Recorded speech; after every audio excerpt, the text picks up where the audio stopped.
അതോടൊപ്പം തന്നെയാണ് നമ്മളിപ്പോൾ വലിയ രീതിയിലുള്ള ദുരന്തം, വെള്ളപ്പൊക്കത്തിൻ്റെ ദുരന്തം നേരിടുകയാണ്. അപ്പോൾ ആ ദുരന്തം നേരിട്ട കാർഷിക മേഖലയിൽ, അതുപോലെ തന്നെ എല്ലാ തൊഴിൽ രംഗത്തും എല്ലാം വലിയ പ്രതിസന്ധി വരികയാണ്. അതുകൊണ്ടാണ് ഇന്നലെ ഞാൻ തന്നെ പാർലമെൻറ്റിൽ സീറോ അവറിൽ നമ്മുടെ കേരളം നേരിടുന്ന പ്രളയ ദുരന്തത്തെ സംബന്ധിച്ച് അതിന് വേണ്ട സഹായം വേണം എന്നാവശ്യപ്പെട്ടുകൊണ്ടുള്ള നിവേദനം കേന്ദ്ര ഗവൺമെൻറ് സമർപ്പിക്കുകയും സംസാരിക്കുകയും ചെയ്തു. അപ്പോൾ കേന്ദ്ര ഗവൺമെൻറ് അതിനോടുള്ള അവരുടെ സമീപനം എന്തായിരുന്നു നമ്മൾ കണ്ടു. പലപ്പോഴും വെള്ളപ്പൊക്കമുണ്ടാകുന്ന സംസ്ഥാനങ്ങളെ സഹായിക്കാനുള്ള മനസ്സ് കാണിക്കാറുണ്ട്, അത് കാണിക്കണം. ഇത് വെള്ളപ്പൊക്കം ഉണ്ടാകും, അത് തടയാൻ വേണ്ടിയുള്ള മുൻകരുതലെടുക്കാൻ വേണ്ടി ചില സംസ്ഥാനങ്ങളെ സഹായിക്കുകയും, എന്നാൽ വെള്ളപ്പൊക്ക ദുരന്തം കൊണ്ട് ദുരിതമനുഭവിക്കുന്ന ജനതയെ സഹായിക്കാൻ തയ്യാറല്ല എന്നുള്ള പ്രഖ്യാപനമാണ്. അതാണ് ഞാൻ പറഞ്ഞ സമ്മർദ്ദങ്ങൾക്ക് വഴങ്ങിയുള്ള ബഡ്ജറ്റായിട്ട് നമ്മുടെ കേന്ദ്ര ബഡ്ജറ്റ് മാറുകയാണ്.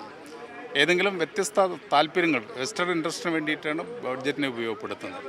ഞങ്ങളുടെ കൂടെ നിൽക്കാത്തവരെ ഞങ്ങൾ ദ്രോഹിക്കും, അല്ലെങ്കിൽ അവരെ അവഗണിക്കും, അല്ലെങ്കിൽ അവർക്കൊന്നും കൊടുക്കില്ല എന്നുള്ള ഒരു സമീപനവും ഇതിൽ കാണാൻ വേണ്ടി കഴിയും.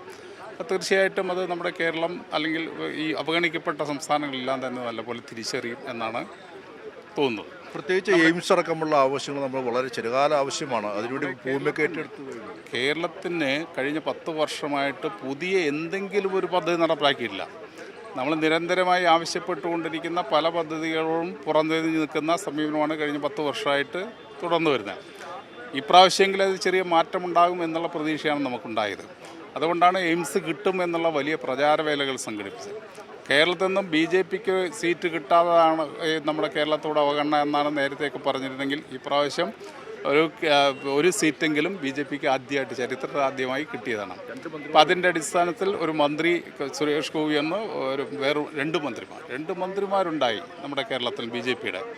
ആ 2 മന്ത്രിമാരുണ്ടായിട്ടും കേരളത്തോട് യാതൊരു തരത്തിലുള്ള പരിഗണനയും കാണിച്ചില്ല എന്ന് മാത്രമല്ല, അവഗണന കൂട്ടുകയാണ്. ഒന്നുമില്ല, റെയിൽവേയുടെ വികസനത്തിന് വേണ്ടി ഒന്നുമില്ല, അല്ലെങ്കിൽ പുതിയ എന്തെങ്കിലും സ്ഥാപനങ്ങൾ നൽകാൻ വേണ്ടി തയ്യാറാകുന്നില്ല. നമ്മുടെ കേരളം ആവശ്യപ്പെട്ട ഒരു കാര്യം ചെയ്യാൻ വേണ്ടി തയ്യാറാണ്. ഇപ്പോൾ നമ്മുടെ നാഷണൽ ഹൈവേയുടെ വികസനവുമായി ബന്ധപ്പെട്ടുകൊണ്ട് ഒരുപാട് കാര്യങ്ങളാണ് നമ്മുടെ കേരളം ചെയ്തത്. മറ്റൊരു സംസ്ഥാനവും ചെയ്യാത്ത കാര്യമാണ് 25% ടോട്ടൽ കോസ്റ്റിൻ്റെ, സ്ഥലമെടുപ്പിൻ്റെ കോസ്റ്റിൻ്റെ 25% സംസ്ഥാനം വഹിക്കുകയാണ്. ആയിരക്കണക്കിന് കോടി രൂപയാണ് നമുക്കതിന് ആവശ്യമായിട്ട് വരുന്നത്. അപ്പോൾ അങ്ങനെ ഒരു പ്രത്യേക സിറ്റുവേഷനിൽ നമ്മൾ കുറച്ച് പൈസ കൂടി കേന്ദ്രം തരണം. കാരണം നാഷണൽ ഹൈവേയുടെ വികസനവുമായി ബന്ധപ്പെട്ടുകൊണ്ട് കോടാനുകോടി രൂപയാണ് സംസ്ഥാന ഗവൺമെൻറ് ചിലവാക്കുന്നത്. അപ്പോൾ അത് കൂടുതൽ തരണം എന്നതാണ് നമ്മൾ ആവശ്യപ്പെടുന്നത്.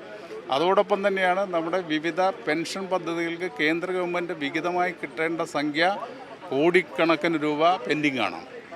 അത് നൽകണമെന്ന് ആവശ്യപ്പെട്ടിട്ടുണ്ടായിരുന്നു. അതുപോലെ തന്നെയാണ് നമ്മുടെ എയിംസ് ഉൾപ്പെടെയുള്ള സ്ഥാപനങ്ങൾ നമുക്ക് ലഭിക്കണം, അതിനുവേണ്ടിയുള്ള സ്ഥല സൗകര്യങ്ങളൊക്കെ ഏർപ്പെടുത്തിയിട്ടുണ്ട്, അത് നൽകണമെന്ന്. അവിടെ എല്ലാം വിവരണ. അതുപോലെ GST കോമ്പൻസേഷൻ അത് കൂടുതൽ വർദ്ധിപ്പിച്ചു തരണം, GST വിഹിതം കൂടുതൽ വർദ്ധിപ്പിച്ചു തരണം.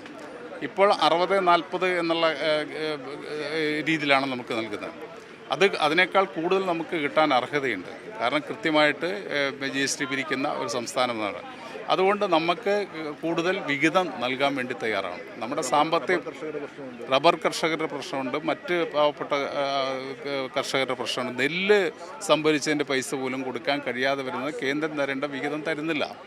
അപ്പോൾ മിനിമം സപ്പോർട്ട് പ്രൈസ് പ്രഖ്യാപിക്കുമെന്ന് പറഞ്ഞെങ്കിലും അത് ഇതുവരെ അതിനും ഒരു കാര്യം ചെയ്യാം. നെൽകർഷകരാണല്ലോ പാവപ്പെട്ടവർ, അവരാണല്ലോ ഭക്ഷണം ഉണ്ടാക്കാൻ വേണ്ടി പാടത്തും പറമ്പിലും പണിതാണ്.